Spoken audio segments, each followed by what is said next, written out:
And hello guys, welcome back to some more Pokemon Emerald. So we are back with another part. So if you remember last time, we managed to traverse through the long, tedious, big ass route known as Route 119, which is this big route here. This big ass long route. Along the way, we managed to encounter the Weather Institute where we had to deal with some Team Aqua Guns. If you guys remember that, a bunch of Team Aqua Guns were causing some mischief around the Weather Institute, and us heroes, we gotta go sort that shit out because we just can't have bad guys going around terrorizing the place. So we went and did just that. And yeah, we fought a bunch of trainers along the way too. We did also, however, lose a bunch of Pokemon on the way. We lost 3 Pokemon, including our starter Light Ball. We also lost Gremlin and Magma, which is an absolute pain in the ass, meaning that we only have 3 Pokemon left, which actually sucks ass. If you guys look here, our Pokemon are a bit stronger than it was in the last part. I did do some trading off screen. There were some trainers that we skipped because they were out of the way and they were just a waste of time. So because of that, I went back to refight them, got some extra money, got some experience, and we're good to go. No one learned any new moves, so we don't have to worry about that. Which is a bit of a shame. I actually do hope Poseidon learns some new moves soon, because I think Poseidon is the one that really needs some type diversity, and yeah. Anyways, as you can see, we are in the next city, otherwise known as Fortree City. Fortree City is pretty cool because it's one of the most unique cities in the game, and if you guys remember, May, who is our rival, who we fought in the last part, also told us that there is also a gym here, so that is also pretty handy. We also got HMO2 Fly from me as well. I haven't taught it to any of my Pokemon yet because I want to try and get the gym badge first before we do any of that. And yeah, so let's explore around Fortree City because why not, I guess, because it's a brand new city and I like to explore around and see what's in store for us. Before we do any of that though, let's go to the Pokemart and see what they have in stock. Great Balls, Ultra Balls, Super Potions, yada yada yada, Revives, okay, right. Super Repels, we actually need a bunch of Super Repels. Let's buy those, let's buy 10. They repel weak Pokemon from you for 200 steps, which is double the steps of a normal repel. So that's a great addition to us. Ultra Balls 2 are the best, or better versions of the Great Balls, sorry. And the best Pokeballs in the game apart from the Master Balls. So let's actually buy 10 Ultra Balls.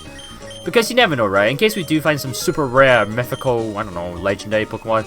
Unlikely, trusting my luck sucks ass. But you never know, just in case, let's buy those Ultra Balls just to make sure. Let's go around and see what's inside all of these houses. I love how unique this house is. It's all tree houses and stuff. How cool would it be to live in a treehouse? Do you not think it'd be nice? I think it'd be awesome living in a treehouse. Okay, right, so nothing. What's this guy say? Raw! I need it. I have to get me a Volbeat. I'll do anything for it. Did you hear that? My shout from the bottom of my heart? Haven't heard that. Will you trade your Volbeat for my Machamp? Won't you?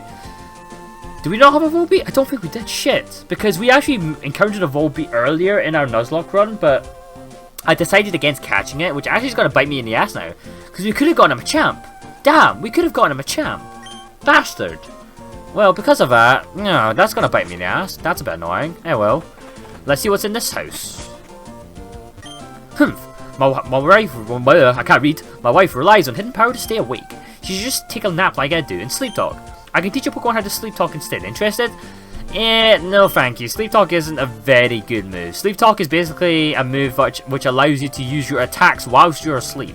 It sounds good in concept, but it's not that great. It's quite good in competitive, don't get me wrong, but in the actual single player story mode, it's not great. People, Pokemon. Their hidden powers are aroused by living in natural environments. Let's let this old woman see if your hidden power has awoken. I hold a coin in my hand. Now tell me, have I palmed it in the right or the left? Right? Oh, yes, correct. We shall try again.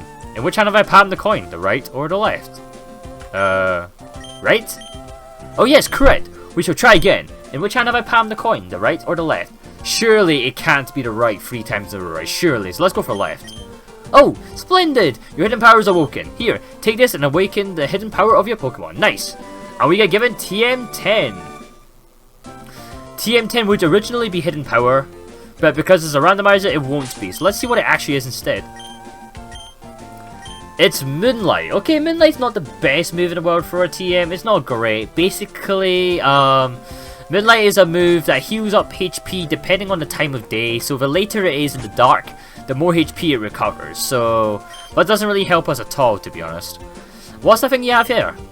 Oh, it's got a Pokédex. It's really awesome. I don't know. It's kind of cool. It kind of isn't. I don't really ever use it. But hey, all trainers get to have one, right? Well, speaking about Pokédexes, I remembered something. I met this trainer Steven when I was searching for rare stones. And oh boy, he had some amazing Pokemon with him. They weren't just rare, they were trained to terrifying extremes. He might even be stronger than the gym leader in this town. That's actually good to know, actually, since we've never actually seen any of Steven's Pokemon or know anything really about him. It's cool to know that he actually has some pretty strong Pokemon. It'd be cool if we could fight him someday. I have a hunch that we might just do that, you never know. No one believes me, but I saw this gigantic Pokemon in the sky.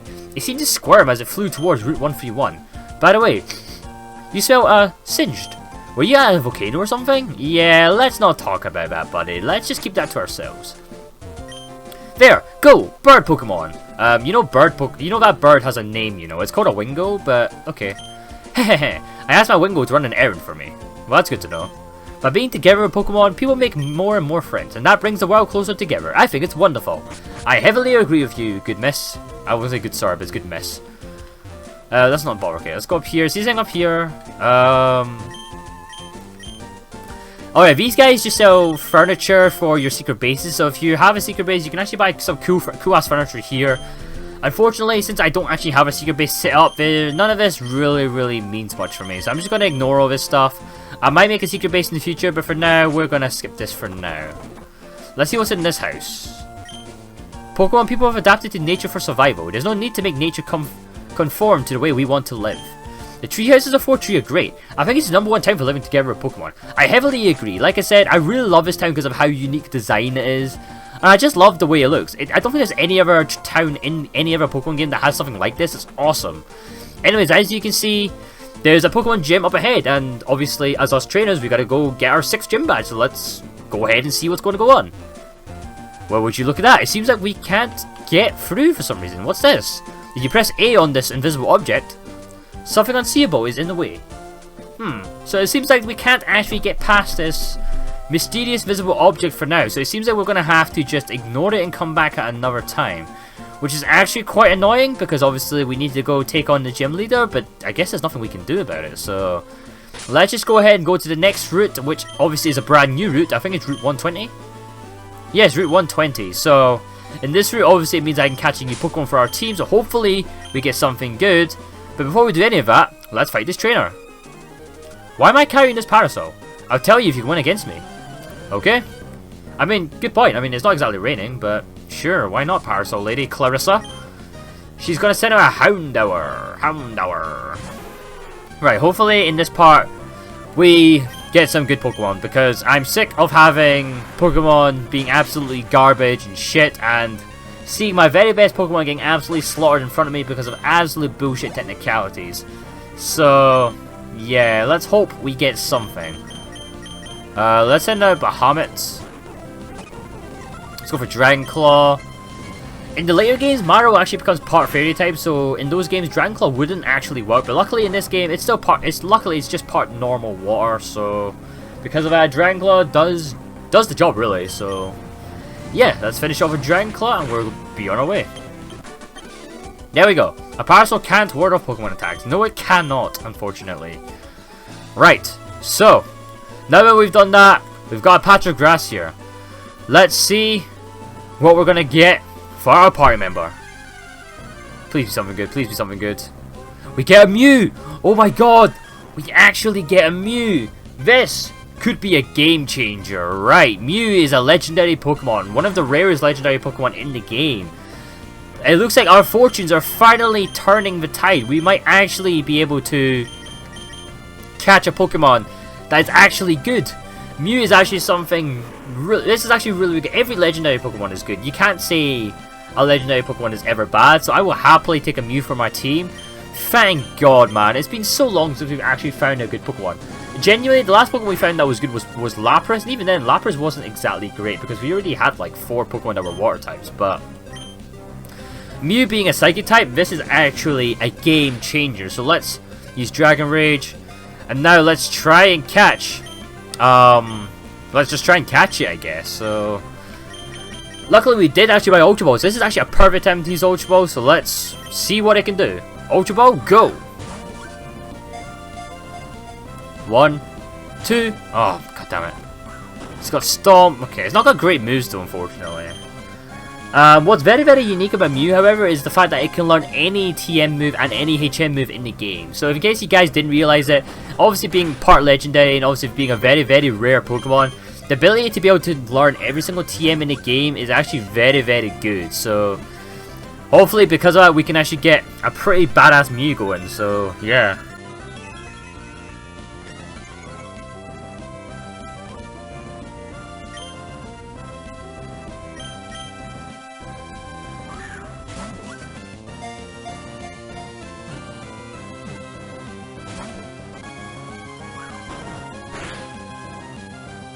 One eternity later.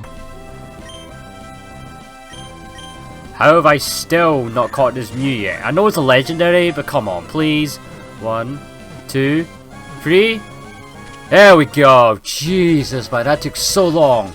That actually took so long. I actually thought I was never going to catch it. But we finally did it. We finally got ourselves a new Pokemon. We got Mew. Mew, the new species Pokemon. A Mew is said to possess the genes of all Pokemon. It is capable of making itself invisible at will, so it entirely avoids notice even if it approaches people. We need to give it a name, obviously, and the name I am going to give it is...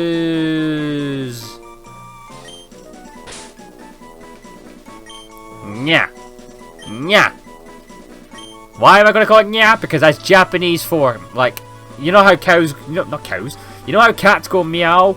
Japanese cats go nya, nya. So because of that, we're going to call it nya, since it is based off a cat after all. Which is pretty awesome. So we actually got ourselves a new Pokemon. A very good Pokemon as well. Finally, Adamant Nature. Real evil? Yeah. Okay, well, Adamant Nature is not great. I can tell you that. Adamant Nature is not good at all. But we will take it because the good thing is Mew has the same attack stat and special attack stat as each other. So because of that, it doesn't actually matter if it's got Adamant or Timid or Jolly or whatever, since I could just teach you physical attack moves and it'll be just as good. So it's not great because obviously Psychic type is obviously a special attack. But I can live with it, sort of. I can sort of live with it. I'll take it. So yeah, I'm not going to complain because one, we needed a new Pokemon. We got ourselves a legendary. I can't say no, right? So yeah. There's actually, we can actually fight these guys here. Actually, yeah, let's go heal our Pokemon. No, wrong way. Let's go heal up our Pokemon and try give Mew his debut or her debut. I don't know. The thing is, Mew doesn't technically have a gender, so technically it's an it, right? It's technically an it. So I'm gonna probably be used to calling it a him or he. Don't know. I just usually associate it like that. I don't know. But yeah, let's give Mew his debut. It doesn't have any good moves though, actually. Wait a minute, actually, I've got an idea. Since we do actually have Confusion and other moves, right, this is gonna be interesting. Wait, how much power does Stomp have? 65. I've got an idea. Why don't I teach it Strength? It sounds bizarre, I know, but because Mew can learn any move in the game, actually all of these guys can learn Strength, I'm going to teach it Strength, just because it's probably going to be a physical attack. I know it's obviously really, really bizarre, but trust me, I think it's a good idea, because Mew, since it's an Adamant Nature, I'm going to have to give it physical attack moves, and Strength is obviously stronger than Stomp, and it doesn't know any good Psychic moves. I could teach it Confusion, obviously, but because its special attack stat isn't as good as physical attack, I'm going to save it for now. So, trust me on this, guys, just trust me. Let's, obviously, fight Gabby, and I think Gabby and Ty is her name. So, let's fight these two, and see how well it goes. Interviewer, Gabby and Ty would like to battle, and they're going to send out Kingdra and Clefairy, right. Okay. Alrighty, so the main threat here is obviously going to be the Kingdra. Let's use Strength for the Kingdra and just keep using Surf and see how much damage this would do. Okay, it does barely anything. Okay, let's go for Surf. Does barely anything. Okay, let's just keep spamming Strength and Surf then. Okay, it does. Okay, shit. Okay, let's swap out for Bahamut. Let's go for Strength again. Obviously, Kingdra used Blast Burn, so it's gonna have to recharge. Yep, there we go. Let's go for Dragon Claw, and let's go for Strength and Clefairy then. Right, Mew's gonna actually struggle because of the lack of moves, but hopefully we get some good TMs, or it learns some good moves in the future, so it can be a more attacking threat. Poseidon goes to level 31, nice. Hey, it's trying to learn Ice Ball. Ooh, we're actually gonna learn an ice move now. Poseidon is actually finally learning an ice move. A 5-turn attack that gains power on successive hits, I see. I'm actually gonna get rid of Revenge, actually. I'm gonna get rid of Revenge for this. Anyways, I actually know how Ice Ball works. Basically, Ice Ball is very similar to a move called Fury Cutter. If you know how Fury Cutter works, you understand how it works. Basically, the more times you use Ice Ball in a row, the more power it gets. So, the first time you use it, it only has a base power of 30. Then, every time you use it after, it goes up by 10. So, and if you use it again, it'll go to base 40, then base 50 power, and base 60. It goes up to a maximum base 80, I think. So, after the 5th time, it doesn't get any stronger. So, it's not the best move in the world, but since it is still an Ice-type move, and Poseidon needed an Ice-type move, it's better than nothing. So, I'm obviously going to take it, and I'm happy. Hopefully, we do learn, like, Ice Beam or Blizzard in the future. But until then, Ice Ball will do the job. I'm not going to bother doing an interview. Nah, can't be bothered. We'll ignore the interview because, meh, no point, really, so... You know what, let's teach a Confusion anyway, just because it's still type diversity, so let's just teach Confusion to Mew. We'll get rid of Dream Eater. Yeah, let's get rid of Dream Eater, because since I don't have any way of making it go to sleep, Dream Eater is sort of useless because of it. And it learns Confusion, so it actually now has a psychic move. Nice. Let's keep going down here. Is Mew up front? Yes, it is, right. Let's fight this guy and see what he has in store for us. My Pokemon is strong. How about yours? They're pretty strong. They're not super strong, but they're pretty strong. Birdkeeper Robert would like to battle. He's going to set out a Kecleon. Interesting. Kecleon's a very, very interesting Pokemon in this game. It's got one of the most unique abilities in the game in the form of Color Change. Basically, what Color Change does is that Kecleon changes type according to what attack it gets hit by. So obviously, since I got hit by... obviously, since Kecleon got hit by a Confusion, it turned into a Psychic type. I hit it with Strength, it turns into a normal type. So it can be quite a good way to use it to your advantage in terms of being able to resist certain attacks, being able to predict what moves are going to be used next, so you can use Color Change to your advantage. Unfortunately, because of how Color Change works, it's not great because obviously it only lasts one turn and it basically changes type every turn. And not just that, Kecleon's stats aren't very good. So unfortunately, because of that, Kecleon isn't that strong of a Pokemon, which is a bit of a shame because I love the concept of it. But the problem is, because they made it such a crap Pokemon, it's not really a viable Pokemon to use in battle, unfortunately. Anyways, let's keep going across here, and as you can see, look who it is, it's Steven. And if you try to hit left, something Unseeable is in the way, so it's the same invisible object. It's the same invisible object that, was blocking the way at Fortree City. Not only that, if you look at the shadow below in the water, you can actually see the invisible object in the shadows, and as you can see, it actually seems to be a Pokemon of some kind. So let's talk to Steven and see what he has to say for us. I love the detail that he actually added a shadow to the invisible object on the water. I think that's quite a cool idea. Anyways, he's going to show us how to do it. Anyways, make sure your Pokemon are fully healed and ready for this, and he is going to use the Devon Scope, and this will make the invisible Pokemon unveiled, and we get to fight it. And we get to fight a Houndoom. Interesting. As you saw, the sprite, obviously since it's a randomizer, it didn't turn out to be what it was. Basically, it's meant to be a Kecleon. Obviously, we were talking about how... oh, that's a lot of damage. Obviously, we were talking about Kecleon's very unique features. One of Kecleon's features is that it can turn invisible. And obviously, because it's a chameleon, it turns invisible. It can blend into the scenario surroundings. And yeah, so if you want to catch Kecleon, this is the place to catch it. This guy will show... Steven will show off a demonstration of Kecleon. And you can catch it, you can run away if you want, it doesn't matter. And it will just disappear if you don't, whatever happens, anyway. So, Kecleon, you don't have to catch his Kecleon. Kecleon does have a 5% encounter rate, so it is quite a rare Pokemon in the wild. So in my opinion, if you want to catch a Kecleon for your Pokedex, you want to try catch this one, because I think this is only one of 2 Kecleons in the game that you can unveil using the Devon Scope. So, yeah, obviously because this is a randomizer, it turned out to be a Houndoom, and obviously since I already have a Mew, there's no point in me catching that Houndoom. Anyways, Stephen will give you the Devon Scope, which is very, very nice. Jason, I enjoy seeing Pokemon and trainers who strive together. I think you're doing great. Well, let's meet again somewhere. And yeah, as you can see, he tells us all of that, gives us a Devon Scope, so for now, so in the future, if we ever see any invisible objects, we can use the Devon Scope to unveil it to be a Pokemon, obviously. It's supposed to be a Kecleon, like I said, but yeah. Anyways, let's actually go back. Let's actually go claim this item down here, actually. As you can see, there is an invisible Pokemon here. This is actually one of the other Kecleons or invisible Pokemon that are blocking away. So if you use the Devon Scope, and it attacks us again. What Pokemon is it going to be this time? Noctowl. Okay, we don't care about Noctowl. We can just run away, and once you run away, it just disappears. And we get ourselves a Sharpbeak. Sharpbeak increases the power of flying type moves. It's not great, but we will take it nonetheless. So yes. The Devon Scope it's not used much in the game. It's used maybe 2 or 3 more times in the game. But they're mostly optional, so you don't have to use it.